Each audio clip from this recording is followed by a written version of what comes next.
Hello there, everybody. As you can see, I got a shit ton of slides up here. I should probably stop saying cuss words because YouTube don't like it, huh? But oh well. I got a lot of tabs up here, and I was like going through them, wondering which one I should watch, and we came across this one.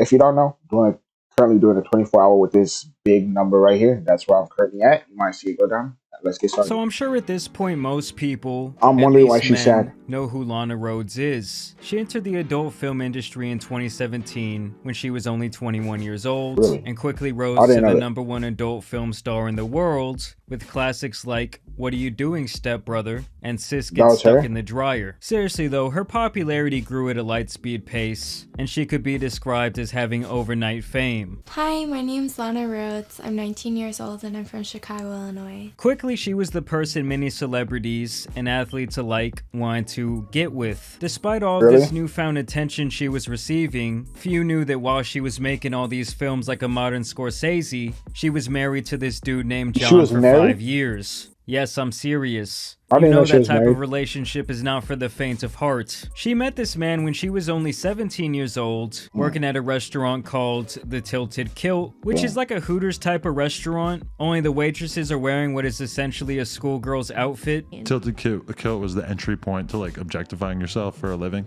Pretty much. So like Hooters, I guess. Once she turned 18 and it became legal, she started performing at a strip joint. I used to to get my first pair of stripper shoes. I found guys on Craigslist that lived in different states. I'd pick out stripper shoes that I wanted and they'd send them to me, and then I'd send the pictures of my feet in them, and I was 16. So I got That's my first crazy. pair of stripper shoes and I went to the strip club. What are stripper shoes? Like heels? Like the clear shoes, Oh, the big okay. heels, yeah. And she even claims crazy. when she was a kid that she already knew she wanted to be some sort of adult performer. You always knew that that was something that you were interested in. Sort of. I watched The Girls Next Door, a Playboy, and Anna Nicole Smith and stuff, and I sort of just felt oh, they're so pretty and they have all this nice stuff, I want to be like them. I didn't realize, oh, I'm wearing this outfit and guys She are ain't no looking man at her job with sexual. at me sexually. I was sort of really dumb and naive at 17, 18, 19. So this is just the first example of this woman acting naive to avoid personal accountability. There's no way at 17 years old, someone couldn't understand the concept that creepy men go into these places to What is? gawk at and flirt with women. They get a little attention, the woman Damn. gets the money. It's a very transactional event for everyone involved, just like everything else this woman ended up doing in her career. And while she was still performing Hold in on. these films, putting up Just making sure I'm triple-double recording. numbers every single night, she was winning awards, she was making connections, and overall you would think that she would be happy, living what was essentially the life of a wealthy influencer. But deep down she felt disgusting, as most of the things she was doing on set of these films were beyond degrading. Basically, this guy had a bowl and he gagged me until I threw up into it, and then he picked the bowl, and during the scene he asked me to drink it. This wouldn't be the first instance of Lana putting That's money disgusting. over her own personal pride, That's but really to truly disgusting. understand the Lana Rhodes story in its That's- entirety, bro, that's you have to sickening. go all the way back to her adolescence, where she describes herself as a troubled teenager who fell into what was basically a criminal cult when she was only 15 years old. She A claims gang? that this gang of what she says were hippies forced her into the adult entertainment industry, and that they would take all of the money she had earned, and that by the time she was only 16 years old, she had already been to prison for assisting these people in home burglary. When she recalls this moment in her life, she once again fails to take accountability for her actions. I would get on his shoulders and climb over after the counter was closed And you would get steal his cigarettes? Yeah, and I didn't even smoke. Literally, I was so f***ing naive.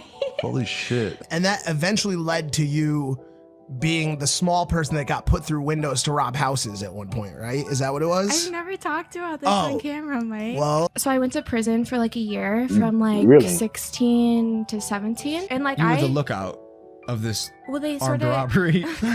clan of hippies.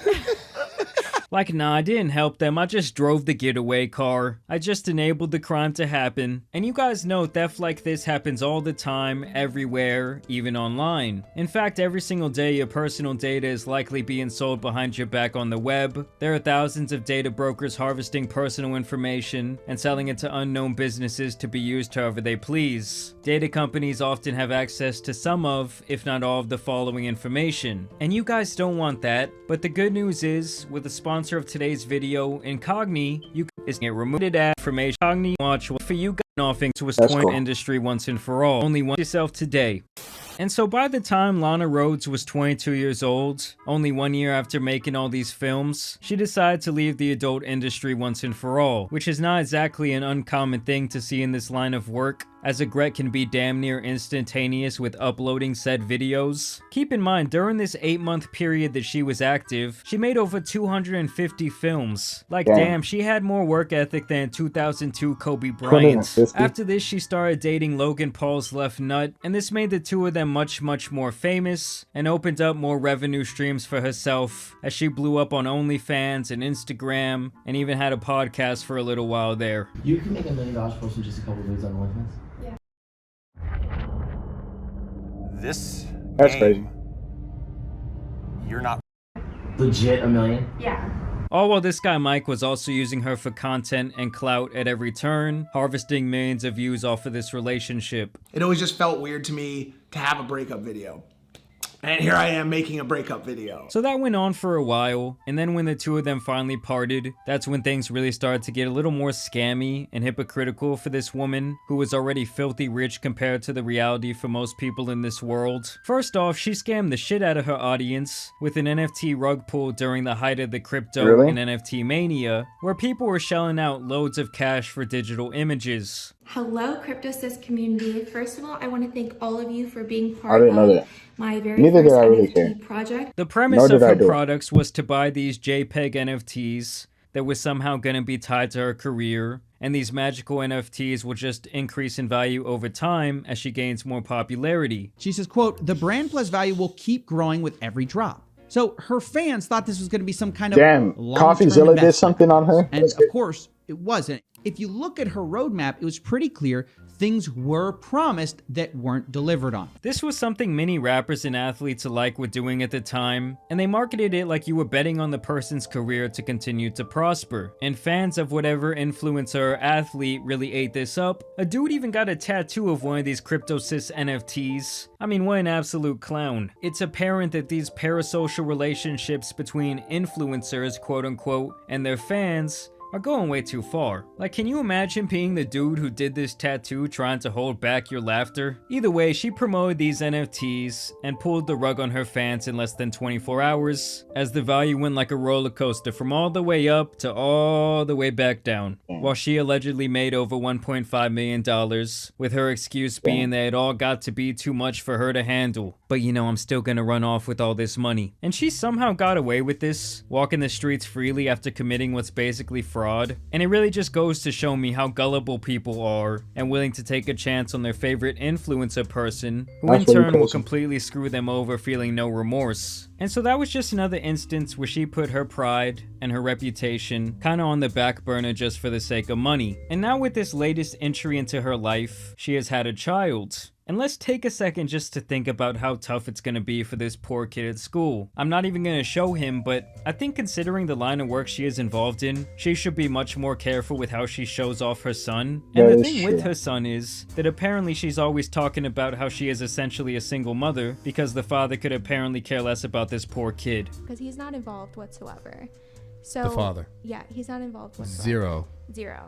Like money, nothing. Nothing. Oh. No money. I'm not seeing Milo, anything. But Lana definitely makes sure to let people know that she had a kid with an NBA player, which has led to much speculation involving Kevin Durant and Blake Griffin. I haven't heard Also, Kevin Durant. I heard don't Blake have Griffin. kids with NBA players. That's another one. And all I can really think is that his identity should have really been kept private, and at this point it seems like he is used more as a tool for garnishing attention than anything else. It really is just crazy to me, the decisions we all have to make in life, and this should really all go as a lesson to the impressionable youth, that this influencer lifestyle crap is really not all it's cracked up to be. I know it's like the main thing kids want to be nowadays is like a TikToker or maybe even a YouTuber. And while you kids might think you want someone's life because they're famous and they're rich and they can afford anything they want, They get to meet all these other celebrities. They get to do all these things that you consider to be cool. Typically underneath all that, there's a lot of sad stuff going on in the background. And with the instance of Lana Rhodes' life, it's really no exception. Personally, I do think that a lot of it goes all the way back to not ever being able to take any accountability in your own life. Because when you can't personally take accountability and you feel like you're never in the wrong, I feel like you can never really grow as a person. But I really do want to know, where do you guys think her career will go from here? I do want to thank you guys for watching and subscribing today, dropping a like on the video. I also want to send a thank you to Incogni for sponsoring this video. But as you guys know, don't forget to hit that like and subscribe. Do I know where her career is going? No. Do I really care? Probably not. Just sorry for his son. You will never win an argument. That is fucking true. Where's your mom? Your mama jokes will take on a whole new level. Bro, it's gonna be so sad, bro. It's gonna be, bro. I could, oh, brother. That is wild. Bro is gonna have to learn how to fight every day. Not even gonna lie. Not even gonna lie. He's probably gonna be tall as fuck, so maybe he won't get messed with. You better hope he like 6'3" in like middle school or in high school, cause actually even then, even if bro is 6'3", it don't even matter. He better be the nicest person in the world, or he's getting made pulling up all sorts of shit. So your last name was what, Rhodes? Really? So like, subscribe. See you guys later. Let me know how you guys feel about the situation, and bye.